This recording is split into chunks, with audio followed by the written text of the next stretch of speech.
guys! Welcome to my channel! Yan guys, dito naman tayo sa isa kong bahay. Bali guys, unang-una sa lahat, POV. Hindi ako magaling magluto guys. Marunong ako magluto. Siyempre, kapag naluto naman yan, luto yan. Bali guys, hindi ako magaling magluto guys. Lahat ng luto-luto ko ay tansya-tansya lang. So for today's video guys, papakita ko sa inyo kung paano ako nag-undress ng aking chicken, kung paano ko siya hiniwa-hiwa para alam ko na yung mga susunod ko bang iluluto. May plano na sa utak ko. Bali guys, alam niyo itong klaseng video na ito ay matagal ko nang gustong i-upload. Siguro lagpas 10 na yung mga videong nagagawa ko ng ganito at ngayon lang natuluyan ng upload. Bali guys, yan, una sa lahat, tinanggal ko muna yung sa lower part niya guys. And then, itong klase guys ay walang tapon to. Bali yung bandang puwetan niya dyan guys, yan yung pinaka napupunta lang sa akin. Yung mga parts na mga hindi kinakain ng bata. Yan yun. Bali, kapag bumibili ako ng chicken, 2 ang binibili ko.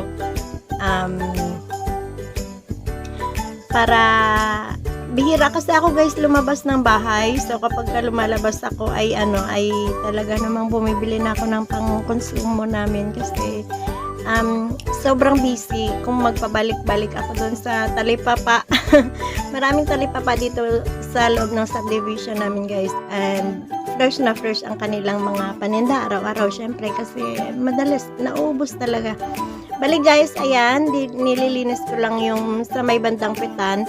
Piniprito ko yan guys. And then gagawa naman tayo ng perfect na Thai part.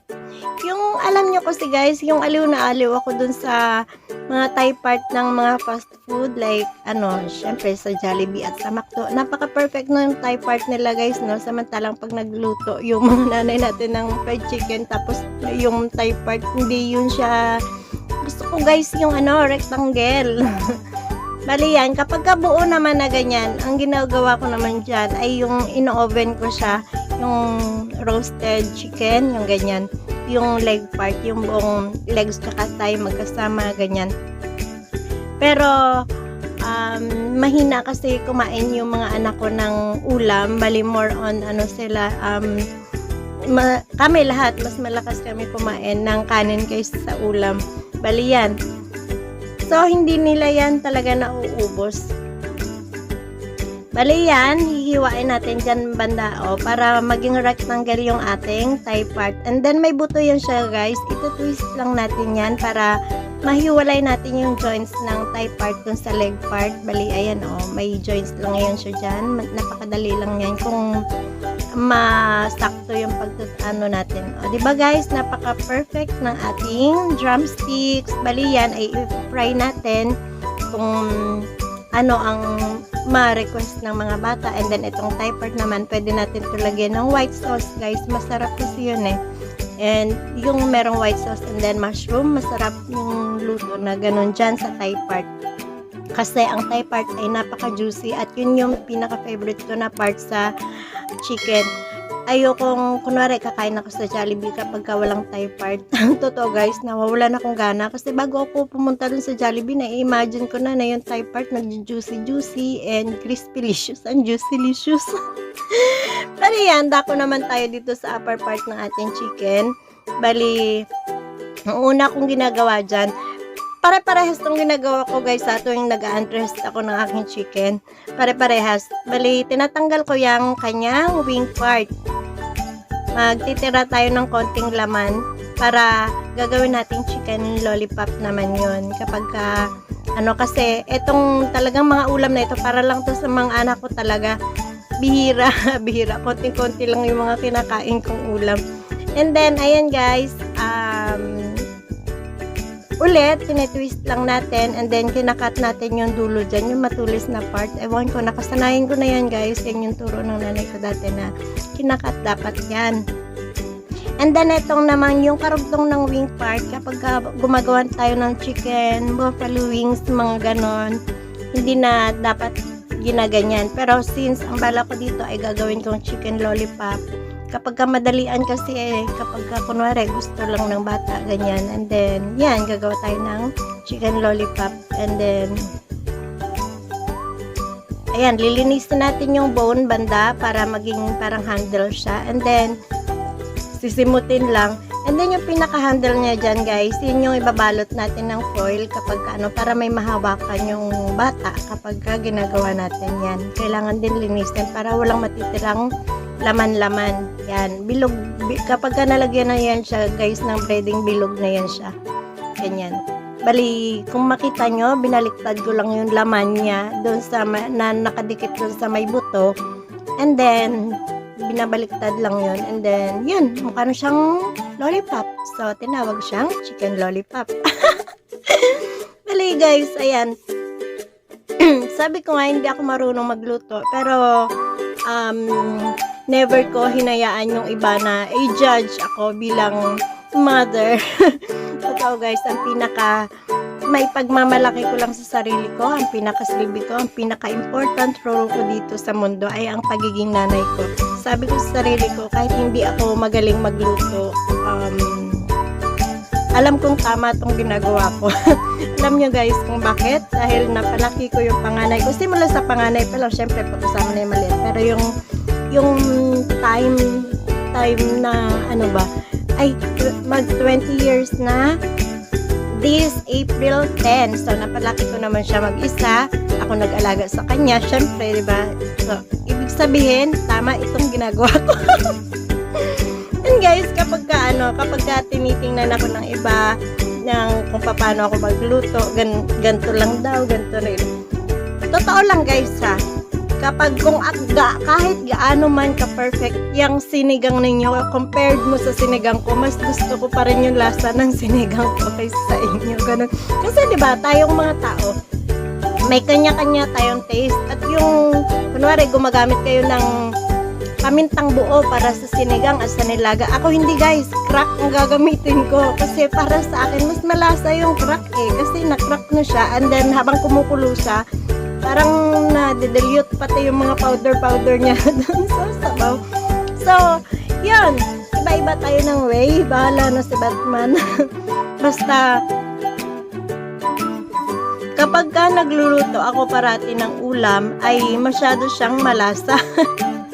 Bali yan, ang balat sa may, sa may breast part. Bali, ang breast part kasi, guys, ayan yung pinaka-ayoko na part kasi malaman siya. Kumbaga, pag tinula siya, medyo tuyot siya, guys. Kaya hindi ko siya type. Gusto ko yung medyo mamasa-masa, parang type part yung ma-juicy-juicy. May yan, tatanggalin lang natin yung sa balat ng chicken natin. Bali, ayan naman ang chicken skin.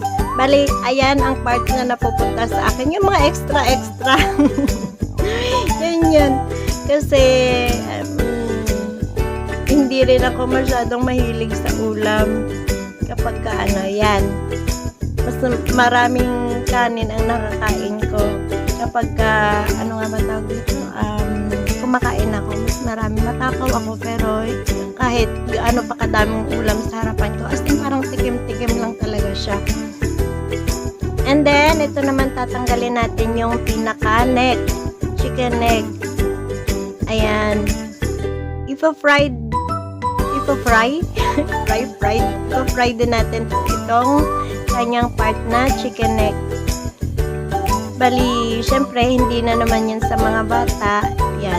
Yan lang yung parts na napupunta sa akin. The rest, para na sa mga bata. And then, medyo matagal namin ito siya i-consume, guys. Ang isang buong manok. Medyo matagal namin siya i-consume. Mga siguro ilang days din, 3 days or 4. Mga ganon. Ganyan kami katipid sa aming pagkain. Sabi ko nga, ang pamumuhay namin, totoo lang nga, ang napakasimple. Mukha lang magarbo yung totoo, gandang-ganda ako sa kitchen ko at super proud ako na gawa ko yung kitchen na yan kasi binudgetan ko yung aking kitchen and kami-kami lang, hindi ganun kalaki yung nagastos namin dyan, pero nilaanan ko talaga ng budget yung aking kitchen kasi, guys, nga pangarap ko maging YouTuber. So syempre kapag nag-vlog tayo, maganda kapag yung magandang kitchen natin ay nakikita sa ating mga viewers, 'di ba? Parang syempre malinis, cute, gano'n. So, binadgetan ko talaga yan. At isa pa, kung bakit ko binadgetan yan, ay palagi ako nasa kusina, guys. Syempre, nanay tayo. Yan na yung parang aking working place. O, yan na talaga. Diyan ako mas madalas. Kung susumahin natin ang buhay ko, mas marami akong na consume na time na nandyan ako sa kusina. So, ayan, tatanggalin lang natin yung parang yung lalamunan yan yung hinihila ko. Yan. Siyempre, hindi na yan kasama sa, butchi. Yan yung butchi. Yan. Yung iba kinakain yan. Pero ako, ayoko yan. Tapos, then, dilinisin lang natin ulit. Tapos na yan. Bali, yun nga, ginastusan ko ng maigi itong aking kitchen para maganda. At the same time, kapag nakikita din ng aking clients, makita nila na malinis yung working place ko, ganyan. So, napaka-importante din nun kasi ang aking business nga ay, di ba, ay nag-home baking ako. So, kapag malinis ang ating kitchen at nakikita yon ng ating mga clients, syempre, hindi sila yung mandiri umorder kasi ganito, kasi ganyan, kasi madumi. Kailangan napaka-importante na ang ating sanitary. Bali, ayan, yung lungs niya, guys, tinatanggal ko kasi kapag kumakain ako, ayaw ko yun. Ewan ko kung lungs yun tinanggal ko, basta ayaw ko yun na lasa na yun. At yan naman, yung mga parts naman na yun na mga mabuto, ayan, tatanggalin natin yung kanyang breast dyan. Bali, yan yung sinasabi kong pinakaayaw kong part sa lahat kasi napakamalaman niya pagka ginagawa siyang tinola o estofado ba yun? Ay, chicken. Basta yung may tomato sauce. Chicken. Ewan ko kung ano tawag. Nakalimutan ko. Bali yan. Tatanggalin natin muna yung pinakalaman niya dyan. And then yung laman niya na yan, guys. Minsan ginagawa ko siyang Bicol Express. Yung mga, yung mga luto na may mga sauce. Yun. Para hindi siya tuyot na tuyot. Pero dito muna tayo sa mga buto-buto na ito. Ang ginagawa ko naman dyan sa mga buto na yan ay minsan nilalagyan ko siya ng, yun nga, yung may tomato sauce and then may afritada pala. Chicken afritada pala. Yun. Ayan, sakit na kasi guys, mapurol yung mapurol yung kutsilyo ko kasi guys, ako lang to lahat-lahat. So, nangingilo ako pag naghahasa ako ng kutsilyo, kaya pinagtsatsagaan ko yan kapag may mag-offer na pumunta dito, kunwari yung kapatid ko, yung kuya ko magpunta dito sa bahay, tapos hahasain niya yan kasi mahilig yun siya magluto, yan dyan palang nahahasayan.